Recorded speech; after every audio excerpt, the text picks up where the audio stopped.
My daughter abandoned her 2 sons with me. 10 years later she took me to court for kidnapping. The manila envelope trembled in my weathered hands as I sat in the courthouse waiting area, watching my daughter Amanda adjust her expensive navy blazer with the same calculated precision she'd used to abandon her 2 sons 8 years ago. At 58, I'd learned to recognize the weight of moments that would reshape everything. And this envelope, worn soft from my fingers tracing its edges over countless sleepless nights, held the power to destroy her carefully constructed lie. Mrs. Thompson, Amanda's attorney was saying, his voice smooth as silk over broken glass, my client has been denied access to her own children for 8 years. She's requesting immediate custody and pursuing kidnapping charges against the defendant, her own mother. Kidnapping. The word tasted like rust in my mouth. I pressed my lips together and felt the familiar ache in my lower back, a reminder of countless nights spent sleeping in hospital chairs, holding vigil over 2 small boys who'd called for their mama in fevered dreams, only to have me whisper, "Grandma Jessica's here, baby. Grandma's here." Judge Harrison, a man whose silver hair and lined face suggested he'd seen every variety of human cruelty, leaned forward. "Mrs. Thompson, you've been caring for these children since they were 4 and 5 years old?" "Yes, Your Honor." My voice came out steadier than I felt. Behind Amanda, I caught sight of my boys, my grandsons, now 12 and 13, sitting between their court-appointed guardian. Brandon sat with his jaw clenched in that way that reminded me so painfully of their father. Noah had his hands folded, knuckles white, staring at the floor as if he could disappear into the worn carpet. They didn't know about the envelope yet. They didn't know what their mother had really done. And during this time, the judge continued, the mother had no contact? "She visited twice," I said carefully. "Once when they were 7 and 8, asking for money. Once when they were 10 and 11, staying 3 days before leaving again." Amanda shifted in her seat, and I caught the flash of something, guilt, fear, before her mask slipped back into place. She'd always been beautiful, my daughter. Even now at 32, she had that ethereal quality that made people want to protect her, to believe whatever story she told. It had taken me years to see past that beauty to the cold calculation underneath. The lawyer cleared his throat. "Your Honor, my client was struggling with severe depression and addiction. She needed time to heal. That doesn't negate her parental rights." Depression. As if that explained abandoning 2 toddlers who cried themselves to sleep for months, who hoarded crackers under their beds because they feared there wouldn't be food tomorrow, who jumped at every sound because their young minds couldn't distinguish between footsteps that might bring their mother home and those that might take them away again. "Mrs. Thompson," Judge Harrison's voice pulled me back to the present. "Do you have documentation of your guardianship?" This was my moment. I stood slowly, my knees protesting after hours of sitting on the hard wooden bench. "I do, Your Honor, but I'd like to present something else first." I walked to the front of the courtroom, feeling Amanda's eyes burning into my back. The envelope felt impossibly light in my hands, considering the weight of what it contained. "What is this?" the judge asked, accepting it from me. "Proof," I said simply, "of what a mother really is." Judge Harrison's eyebrows raised as he opened the envelope. I watched his expression change as he pulled out the first photograph, Brandon's first day of 2nd grade, gap-toothed grin wide as he held up his new Batman backpack. Noah receiving his participation ribbon at the school spelling bee, tears of joy streaming down his 8-year-old face. But it wasn't just the photographs. There were report cards, each one carefully preserved in plastic sleeves. Every parent-teacher conference note I'd ever written, permission slips for field trips signed in my careful handwriting, medical records showing my name as the emergency contact, the authorized guardian, the one who held their hands through broken bones and fevered nights. "Your Honor," Amanda's lawyer interjected, "childhood memorabilia doesn't." "Sit down," Judge Harrison said quietly, but with enough steel in his voice that the lawyer immediately complied. The judge continued examining the contents, his face growing more solemn with each item. "Mrs. Thompson, how long did you compile this?" 8 years, I said. Every school event, every birthday party they weren't invited to because their friends didn't know where their mother was. Every Christmas morning when they asked why she didn't call. Every Halloween when I helped them make their costumes because there was no one else. I heard one of my grandsons make a small sound, pain or recognition, I couldn't tell. But I didn't turn around. I couldn't bear to see their faces. Not yet. Judge Harrison held up a particular photograph, and even from where I stood, I recognized it. The The boys at age 8 and 9, standing in front of our small Christmas tree in my cramped duplex. They were wearing matching sweaters I'd found at Goodwill, their arms around each other, faces glowing with the kind of pure happiness that only children can achieve. "Where were you when this was taken?" the judge asked Amanda directly. She straightened, and for the first time I saw her composure crack. I was getting my life together. I couldn't. You couldn't what? Send a Christmas card? Make a phone call? His voice remained level, but there was something dangerous underneath. "Mrs. Thompson, is there anything else in this envelope?" I nodded. "The school records, Your Honor. Every form that required a parent's signature, every emergency contact sheet, every permission slip for 8 years. He pulled out a stack of documents, and I knew what he was seeing. My name over and over again in the space marked parent/guardian. My phone number listed under emergency contact. My signature on everything from permission for field trips to authorization for medical treatment. "And your daughter's name appears on these forms how often?" "Never, Your Honor. Not once." The courtroom was so quiet I could hear the ancient radiator humming in the corner. Amanda's lawyer whispered something urgent in her ear, but she shook her head, her face pale. Judge Harrison set the envelope on his desk with deliberate care. "Mrs. Thompson, I have one more question. Do your grandsons know what's in this envelope?" I met his gaze steadily. "Not yet." "And why is that?" "Because some truths are too heavy for children to carry, even when those children are nearly grown."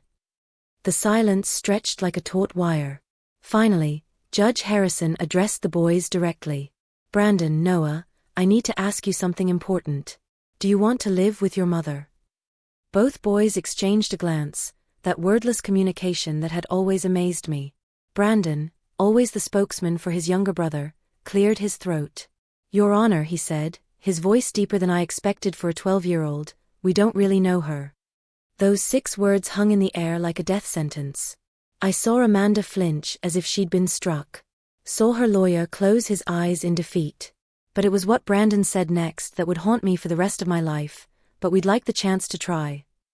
The words echoed in the sudden silence as we returned to my small duplex later that evening.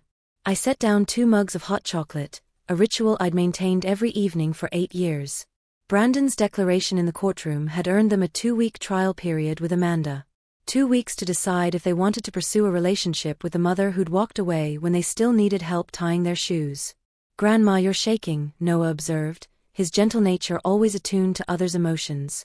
At 13, he'd inherited his father's analytical mind but coupled it with an empathy that sometimes worried me. I looked down at my hands and realized he was right. The ceramic mug rattled against the saucer as I set it down. "I'm fine, sweetheart." "No, you're not," Brandon said directly, pushing his glasses up his nose, a nervous habit he developed in 3rd grade. "You haven't been fine since court yesterday." They were perched on my old couch, the one I'd bought secondhand when they were 6 and 7, and had immediately declared the best fort-building material in the world. The fabric was worn thin in places where their knees had dug in during countless movie nights, and there was still a faint stain from when Noah had spilled grape juice during a particularly intense game of Monopoly. "Boys," I said carefully, settling into my armchair, the one that faced the couch so I could watch over them, always watching over them, "I want you to know that whatever you decide, I support you." The lie tasted bitter on my tongue, but some lies are necessary shields. How could I tell them that the thought of Amanda taking them felt like dying? That I'd already mentally catalogued every corner of this duplex where their absence would echo? "She wants us to move to Denver," Brandon said quietly, "with her and her boyfriend." Boyfriend. Amanda had mentioned him briefly in court, some real estate developer she'd been with for 6 months. 6 months. And she thought that was stability enough to uproot the boys from the only home they'd ever known. "She showed us pictures of the house," Noah added. "It has a pool." A pool. As if chlorinated water could wash away 8 years of abandonment, as if square footage could measure love. "And our own rooms," Brandon chimed in, but his voice lacked enthusiasm. I nodded, keeping my expression neutral while my heart crumbled like old paper. "That sounds nice," I managed. "Grandma," Brandon leaned forward, his dark eyes serious beyond his years, "why didn't you ever tell us about everything?" He gestured toward the envelope, which now sat on my kitchen table like an accusation. I'd been dreading this conversation for 2 days. Because children shouldn't have to carry their parents' failures. We're not children anymore, Noah said softly. He was right, of course. Somewhere between helping them with fractions and teaching them to drive my old Honda Civic, they'd grown into young men. They towered over me now, their voices deep, but in my heart they were still 4 and 5 years old with tear-stained cheeks asking when Mama was coming home. No, I agreed, you're not. I stood and retrieved the envelope, my fingers tracing its familiar edges. Your mother was 24 when you were born, I began, settling back into my chair. Younger than you'll be when you graduate college. Your father was deployed overseas, and she was alone with 2 babies. I pulled out a photograph I'd never shown them, Amanda at 25, gaunt and hollow-eyed, holding both of them while they cried. She looked like a ghost of herself. I should have seen that she was drowning, I continued. Should have moved in, taken leave from work, something. Instead, I gave her advice from my kitchen while she was falling apart in hers. That doesn't excuse what she did, Brandon said, and there was steel in his voice that reminded me of myself. No, I agreed, it doesn't. But it explains it. Your mother didn't just abandon you. She abandoned the part of herself that was failing you. Noah was crying silently, tears tracking down his cheeks. Brandon had gone very still, the way he always did when processing difficult emotions. So why come back now? Brandon asked. Why sue you for kidnapping? This was the part I'd hoped to avoid, but they deserved the truth. I reached into the envelope and pulled out a folder I'd kept separate from the rest, legal documents I'd received just last month. Your father had a life insurance policy, I said quietly. A substantial one. It was set up to be released when you turned 18, with your mother as the beneficiary since she was listed as your guardian. The silence that followed was deafening. She's only here for the money, Noah whispered. We don't know that for certain. Yes, we do, Brandon stood abruptly, pacing to the window that overlooked the small courtyard where I'd taught them to ride bicycles. The timing isn't a coincidence, is it, Grandma? We turn 18 in 4 years. There was something else I hadn't told them yet. She filed the paperwork to have me declared an unfit guardian 6 months ago, but she waited until now to serve it. Why? Noah asked, though I could see in his eyes that he already knew. Because if I was found unfit, she would automatically regain custody. And as your legal guardian, she'd have access to the insurance money immediately. The betrayal hit them like a physical blow. I watched as the last traces of childhood hope drained from their faces. My phone buzzed later that evening. A text message from Amanda. The boys seemed upset when I dropped them off. I hope you're not poisoning them against me. We need to talk before their decision. Can you meet me tomorrow? I stared at the message for a long time, feeling something cold and sharp crystallize in my chest. She wanted to talk. After 8 years of silence, after a legal battle that had cost me my last savings, after trying to steal the children I'd raised, she wanted to talk.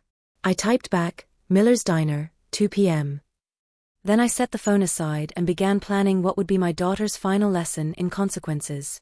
Miller's Diner had been Amanda's favorite place when she was 16, back when she still called me Mom, instead of using my first name like a stranger. I chose it deliberately, wanting her to remember who she used to be before greed calcified her heart into something unrecognizable. I arrived early, claiming the corner booth where she used to do her homework while I worked the evening shift at the department store across the street. At exactly 2 p.m., Amanda walked in wearing a cream-colored coat that probably cost more than I spent on groceries in 3 months. Mom, she said, sliding into the seat across from me. The words sounded rehearsed, like she'd practiced it in the mirror. Amanda. I kept my voice neutral, studying her face.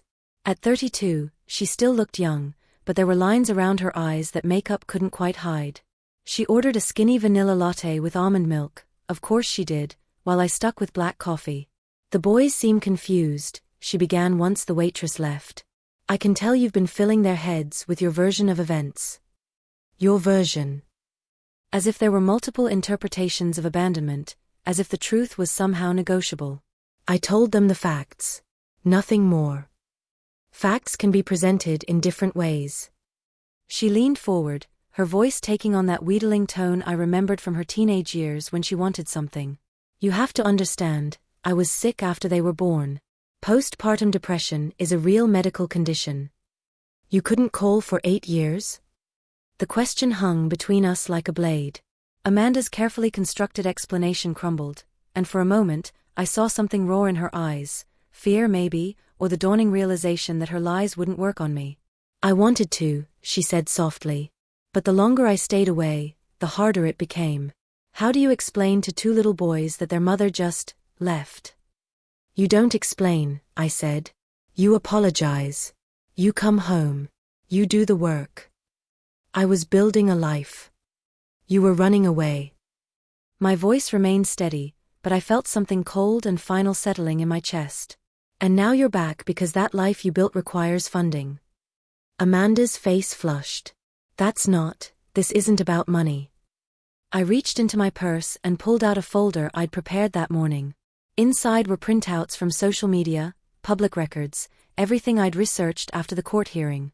Your boyfriend's real estate company filed for bankruptcy last month, I said conversationally. Amanda stared at the papers, her face growing pale. How did you? I may be old, but I'm not stupid. I tapped one of the documents.